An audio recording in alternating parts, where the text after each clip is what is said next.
For homemade scalloped potatoes, I'm going to start with some large russet potatoes.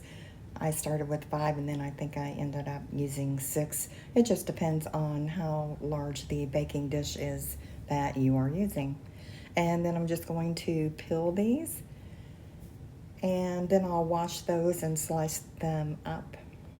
You can peel these with a knife or potato peeler, just whatever you have on hand. Yeah, slippery little suckers.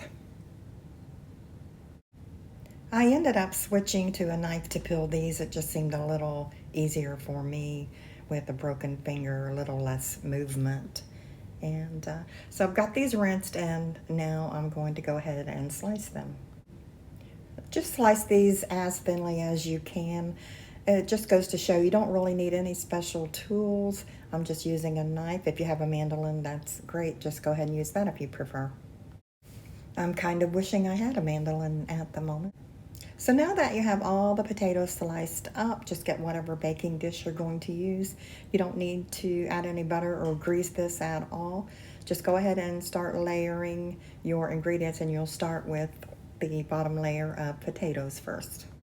These don't have to be exact, just put those in and try not to overlap them too much, and then go ahead and add a little salt. And then on that first layer, go ahead and sprinkle on some flour. Doesn't matter if it's self-rising or all-purpose. You can use your fingers or you can sift it through a little strainer, which makes it a little easier. And then you're going to go ahead and just repeat this. Go ahead and add another layer of potatoes, salt, flour, and continue doing that until you've used up all of your potatoes. So after I get all of the layers on, I'm going to go ahead and add just as much heavy whipping cream as I need to bring that all to the top. And most recipes call for butter in between all the layers of potatoes. I'm not doing that because the heavy whipping cream is enough. You definitely do not need to use butter. So just go ahead and pour that in. I can't really tell you how much. I don't know how deep your pan is. Just add it until they're all covered, and it's probably going to be, I don't know, 2 to 3 cups at least. Just make sure that you cover all the potatoes with the heavy whipping cream. And now put your baking dish on a cookie sheet or something, because this may boil over. If you have a lid for your baking dish, use that, an oven-proof lid. If not, just cover with foil as I'm doing.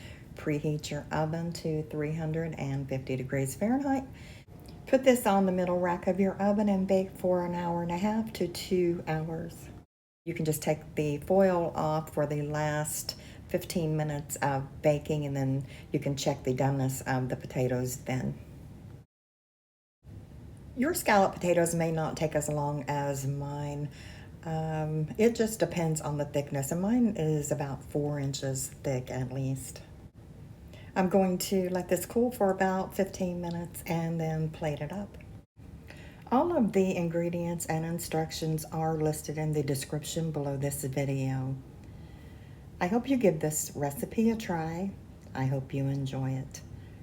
As always, thank you so much for stopping by, and I'll see you next time.